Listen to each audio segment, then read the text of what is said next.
This is Red for Other Entertainment Blog coming at you with another edition of MLB Observations, ending the regular season of 2024, going into baseball's offseason, aka the hot stove, into this year's 2025 MLB season. This is week 10. Dodgers, started the week off by DFAing Diego Cartaya. Yankees signed Angel Velasquez to a minor league deal. The utility infielder, who's a really good defensive shortstop, has been on the Yankees before. This won't be his first time. Owen White was traded to the Reds for cash after he was taken off the Rangers roster. Zach Short signed a minor deal with the Astros. And Zach Short has spent time in the big league roster recently with Atlanta and a few other teams. He, like Velasquez, is a good, useful utility infielder who can play a really good shortstop. Trey Wingenter, the reliever, is going to Japan. The Brewers have re-signed Jake Bauers, so they at least have some consistency with him and Rhys Hoskins splitting time at first base and DH. And Jake Bauers has potential. When he first came up the league, I think he's a 20 home run guy when he first came up. Yeah, that's potential.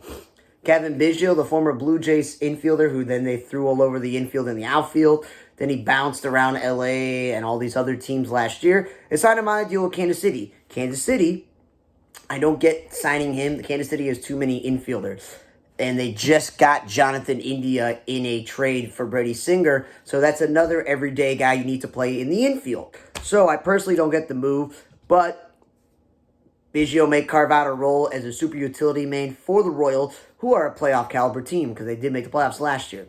Reds DFA'd Rosnesi Contreras.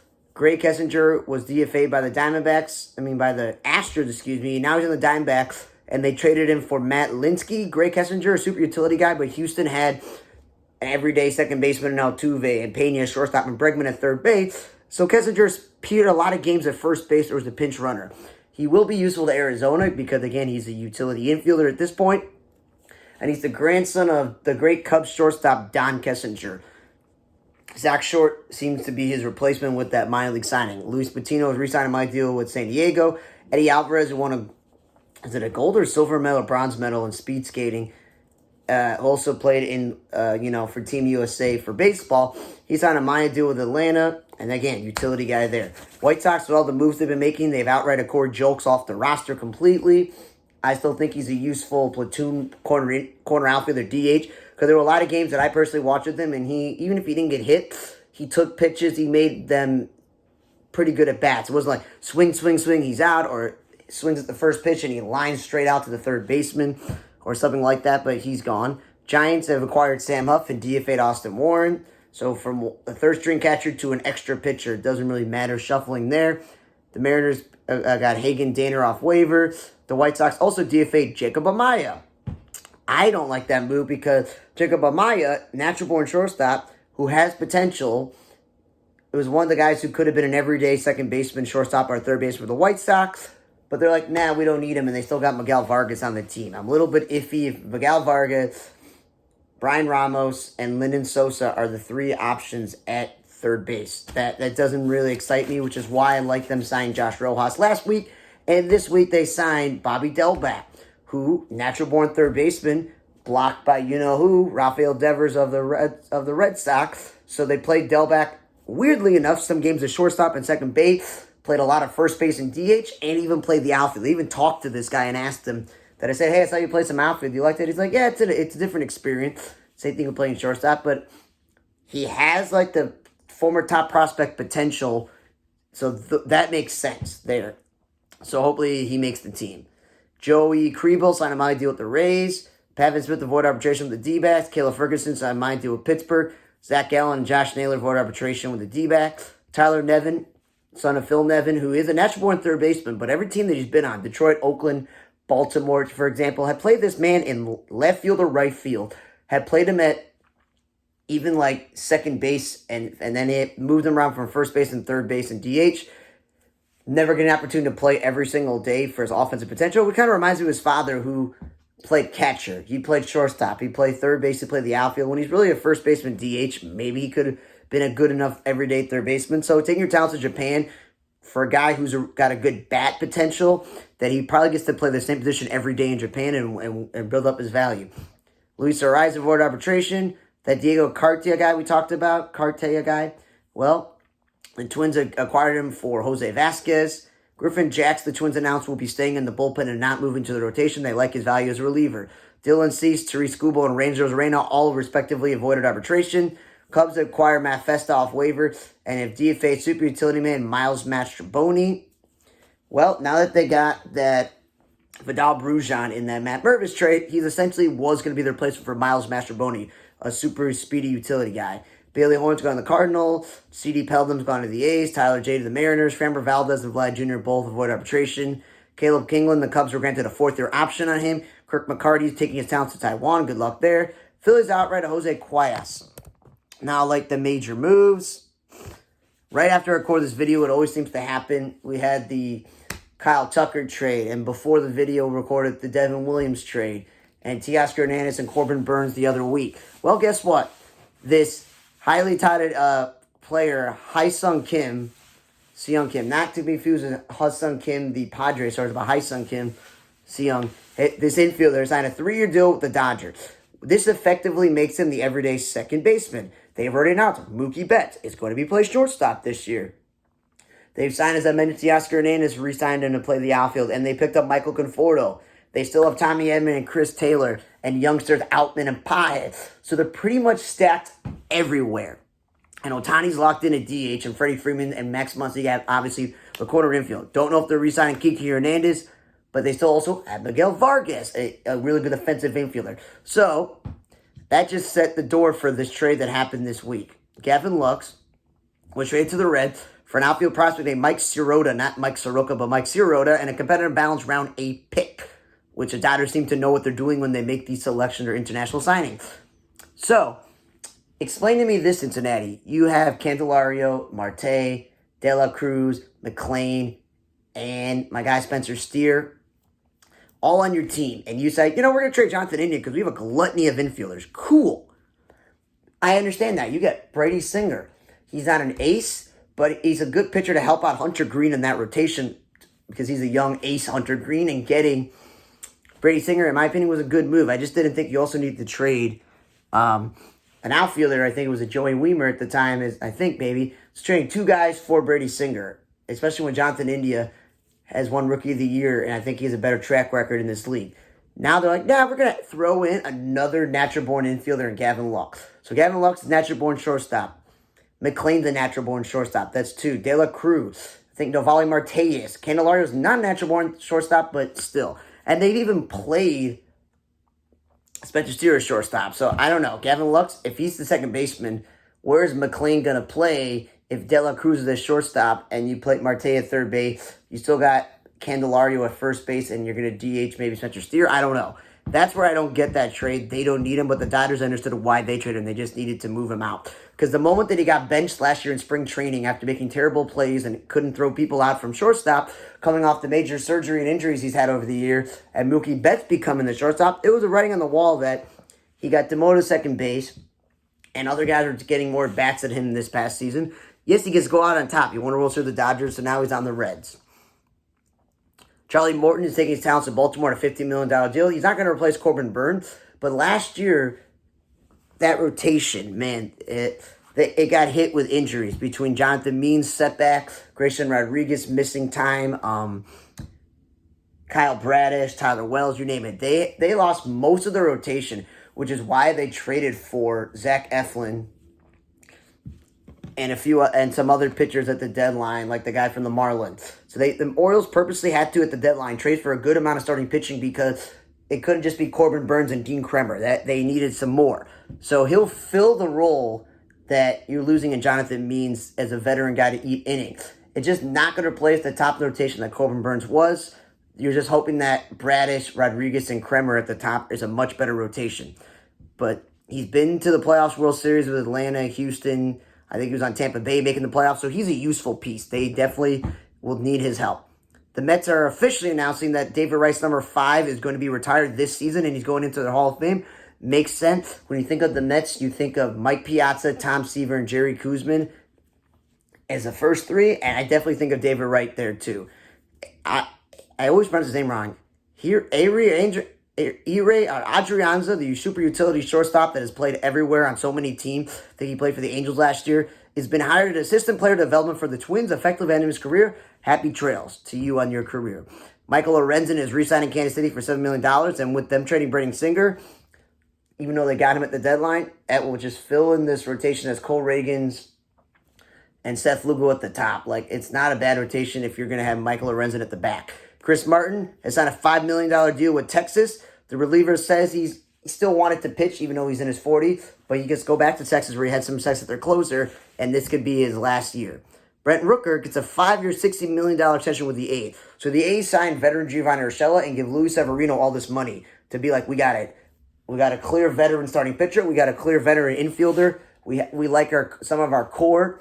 So we're going to keep Brent Rooker, who's been an all-star, silver slugger type of guy every year at DH, because obviously Yordan Alvarez and Ohtani, when they both were in the American League, they were dwarfing him. And now Ohtani's in the National League.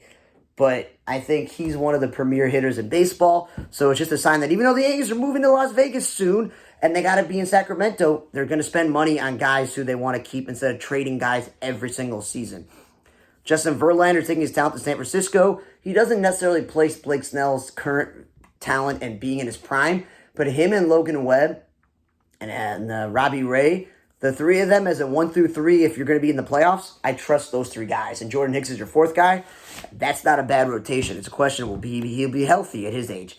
Simon Matthews has been hired as the assistant pitching coach in Cincinnati. Congratulations to him. Nationals have signed Ahmed Rosario to a deal and a DFA Yohan Adon, the reliever. I think it's around $5 million, this deal. I didn't even write the amount there. But the point is, Ahmed Rosario may get straight up in a platoon Luis Garcia. He's a natural born shortstop, but we know he can't play defense, and that's CJ Abrams' job. They have two guys, Lipscomb and I think Tena, who are going to play third base. But you can also just throw an Ahmed Rosario in the mix. Just don't throw him in the outfield, because we all know he's a good hitter, but he strikes out too much, and when he makes contact, it's all single. So the Nationals they're not clowning around. They got Lau and they got Josh Bell, and now they got Ahmed Rosario. Like, let's get three veterans in place here because we're going up, unlike the Marlins going down in that division. Braxton Garrett of the Marlins, unfortunately, tore his UCL, had surgery, so he's out for the year. So there goes another quality pitcher for the Marlins, whose theme of last year was, if they didn't trade them, they were injured, the guys. White Sox have picked up Martin Perez on a $5 million deal, along with the Bryce guy that they signed. So that gives them veteran guys. After trading Fedde, even though he had a year left on his contract, Chris Flexen was terrible. Say goodbye to him in free agency. And Mike Clevenger was, by the time the Sox signed him in the season and he ramped up, he got hurt and then didn't come back. Those are the three veterans that the White Sox had on the roster last year. So get a guy like Martin Perez, who's been with the Rangers and they've been to World Series, and he's been in this league for a while on playoff teams, and he's a left-handed pitcher. If he's good enough to stay healthy like he was this year with Pittsburgh, and they traded him to San Diego at the deadline, if I'm wrong, someone correct me, that the Sox will do the exact same thing. Cardinals have extended Brandon Donovan, the man without a position. They like his bat, the fact that he won a utility Gold Glove award. They want to keep this guy around because now that Tommy Edmonds gone, they need a super utility guy that could be useful. Nick Punto, former Twins utility player of many teams, and former Diamondbacks backup catcher Robbie Hammock are now joining the San Diego Padres staff in unspecified role. Nick Punto, Robbie Hammock, always been considered a good clubhouse guy. That's a good move there. Now then, there are other moves here. 17 players have exchanged filing figures. Luis Rengifo, Jose Cuadra, Mickey Moniak of the Angels, William Contreras of the Brewers, Newpart, Donovan, who just announced they're trying to get the extension going, Andre Palat, Cubs, Kyle Tucker, Dodgers, Alex Vesia, Nationals, Nathaniel Lowe, Orioles, Jorge Mateo, Padres, Michael King, Pirates, Dennis Santana, Yohan Avadio, Rays, Taylor Walls, Red Sox, Jarren Duran, and the Yankees, Mark Leiter Jr., and then the arbitration trackers, we mentioned a lot of the guys earlier.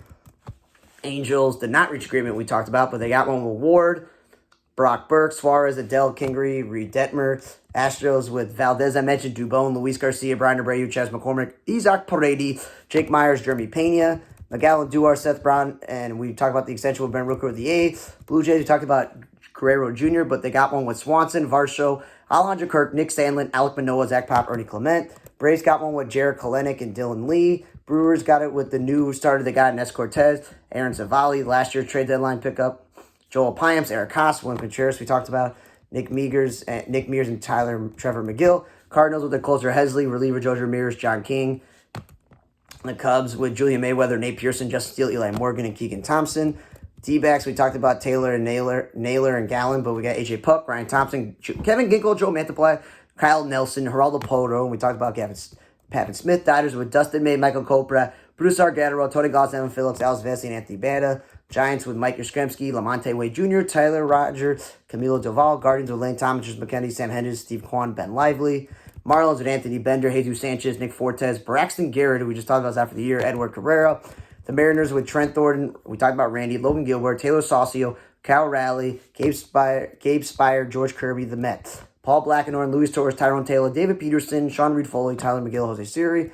Nationals with Derek Law, Luis Garcia, Josiah Gray, Mason Thompson, Riley Henderson, Mackenzie Gordon. We talked about Nathaniel Lowe not reaching it. Orioles.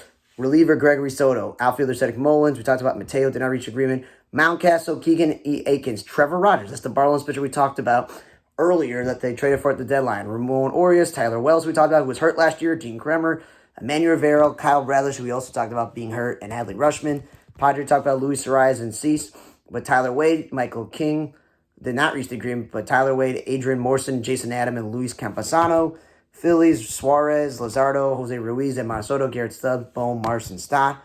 Pirates, Santana, they did not, but Bednar, Joey Bart, Colin Holderman, Bailey Falter. The Rangers with Jonah Heim, Dane Dunn, and Josh Borges, Leody Tavares. Rays with Zach Little, Juice Ramison, Cole Sussler, Garrett Clevenger, Ben Rovert, and Shane Bad, but we talked about no Taylor Wells. Red Sox with Crochet, Houck, and Carter Crawford, but they didn't get one with Duran. Reds with Trevino, Singer, Espinal, Lux, Fraley, Stevenson, Mole, Diaz, and Nicky Lodolfio. That's Sam Mole and Jake Fraley, for those who didn't know. Rockies, Austin Gomer, Sam Hill, Lucas Gilbert, Jimmy Hager, Justin Lawrence, Ryan Feltner. Royals, Hunter Harvey, Chris Ruba, Kyle Wright, Josh Schriebner, Carlos Hernandez, Kyle Isbell, MJ Melendez. Tigers, Casey Mize, Jake Rogers, Will Vest, Zach McKinstry, Foley, Matt Yearling, Andy Bonnies, and Mo Brisky. We already talked about Scooble. Twins, Willie Castro, Ryan Jeffers, Michael Thompson, Justin Topa, Bailey Oberg, Brock Stewart, Griffin Jacks, Joe Ryan, Trevor Larnach, Johan Duran, and Royce Lewis. White Sox with Andrew Vaughn, Justin Anderson. I'm surprised he's still around. Matt Tice. The new catcher, Steven Wilson. I'm surprised he's still around. And Penn Murphy. Yankees, Trent Grisham, Devin Williams. The new closer, JT Brubaker. Jazz Chisholm, Clark Schmidt, Scott Efros, and Mark Leiter Jr. did not. So we'll end the show with the last two things. Rest in peace to Brian Mattis. He only passed away at 37 years old. He had a 27-41 lifetime record, a 4.92 ERA, and 462 strikeouts. The former Orioles starting pitcher and Cubs pitcher won a silver medal in 2007 for United States in the Pan Am Games in Rio de Janeiro. I remember this guy. He wasn't that great, but he was part of those Orioles team as a year he pitched from 2009 to 16, where they would win 75 to 80-something games a year. They might not make the playoffs. They may win the wild card. This was under like Buck Showalter. Then they broke through, and he was a big part of those teams. He was considered one of the best prospects in all of baseball. And then things did not work out, so they fell off a cliff. They traded him to the Braves. Then the Braves got rid of him. Then he played for the Cubs. Did not work out for him that season. Worked on a Diamondbacks minor league deal. Then went to Mexico. Then went to independent baseball 2019. So it had been 5 years since he stopped playing baseball, and I consider that retired. So just sad to see this guy pass away. He's not even 40 years old. And I had vivid memories of watching him play baseball, having his baseball card, playing him with a baseball video game. So sad. Rest in peace to Brian Mattis. Rest in peace to Bob Veal. Former Pirates pitcher, passed away at 89. He also played for the Red Sox. He had a 120 and 95 win-loss record, 307 career ERA, and over 1,700 strikeouts. He was a two-time All-Star with the Pirates, won their World Series with the Pirates when they won in 71, and led the league in strikeouts 64. He will be remembered as one of the better Pirates pitchers of all time. And it says after his career as a player, he worked as a minor league pitching instructor for the Braves and Yankees. He even served as a groundskeeper at Rickwood Fields, and the Alabama Sports Hall of Fame elected him in there. So rest in peace to Bob Veal and Brian Mattis. Thanks again for listening to Week 10 of this offseason of MLB Hotstove from the end of 24 regular season going into this year's 2025 season. For On the Red Table Block, I'm Radar. See you guys next time.